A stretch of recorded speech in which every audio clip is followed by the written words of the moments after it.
There was a shooting today at Lakewood Church. A woman with a long rifle walked into the church and opened fire. She had a young child with her. That they potentially... Well, about 7 minutes ago, there was a shooting at Joel Osteen's Lakewood Church in Houston. From the reports that I'm hearing, only one person has been shot. There is video of when it started happening in the background. Don't take this down, TikTok, because you can't see it. You'll notice it starts happening right when the guy makes the "get off my lawn, you unruly kids" face.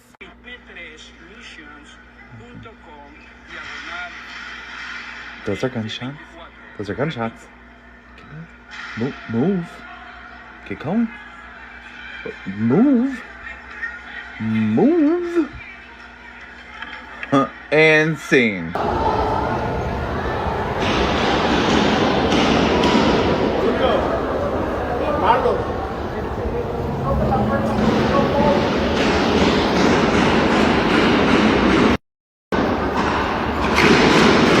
What the?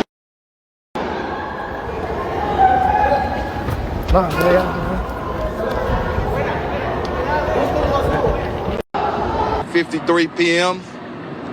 A female, approximately 35 years old, entered the property on the west side here in the parking lot of Lakewood Church. She entered the building. She was armed with a long rifle and a trench coat with a backpack, accompanied by a small child, approximately 4 to 5 years old.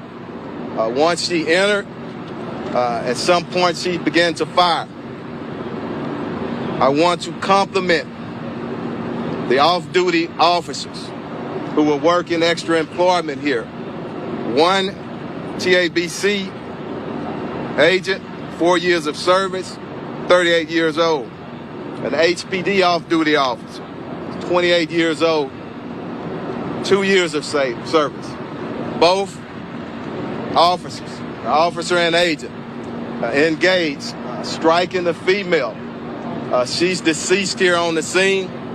Unfortunately, the 5-year-old kid was hit and is in critical condition at our local hospital.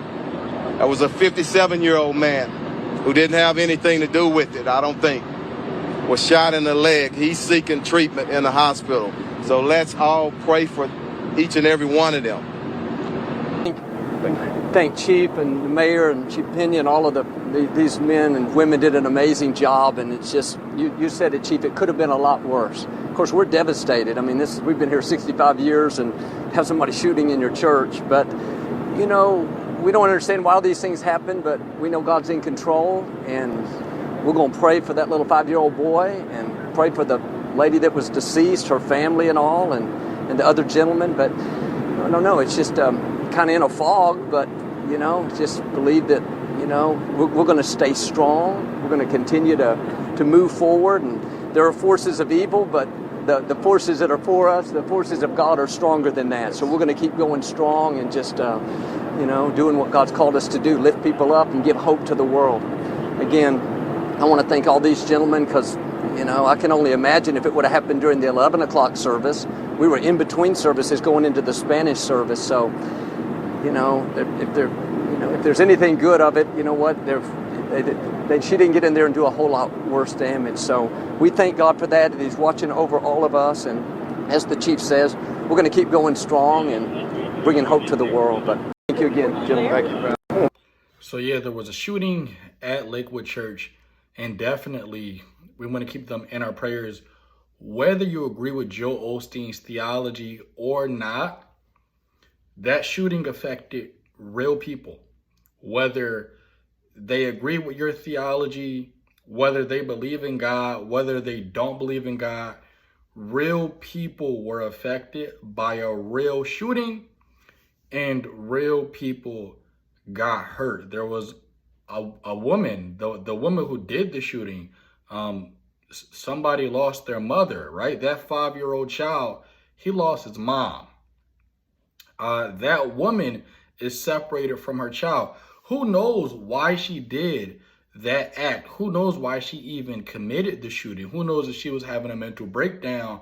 Who knows this woman? Who knows what signs she was going through? Did she have any cries for help? Did she attend the church? Was she a church goer? Is this a case of a church goer who shot the church up? If this is the case, did people at the church, did they have signs that she might do something like this? Did she have any cries for help? Real people were affected by this, and we need to pray. And not just pray. This is why the church needs to be in politics. And funny enough, how I just made a video a few hours ago, this is very prophetic, where I just said that if Christianity doesn't change, if Christianity doesn't evolve, Christianity will be over. People are only doing two things when it's concerned with the church. They're either leaving the church or they're either shooting the church up. So if Christianity doesn't have some type of reform, there might not be a Christianity in 20 years. So just like I talked about in my last live, church, this is a cry for the church to change. You might not see me again, so hit that subscribe button and hit the notification bell. Be sure to check out all my other videos and get the books in my bio.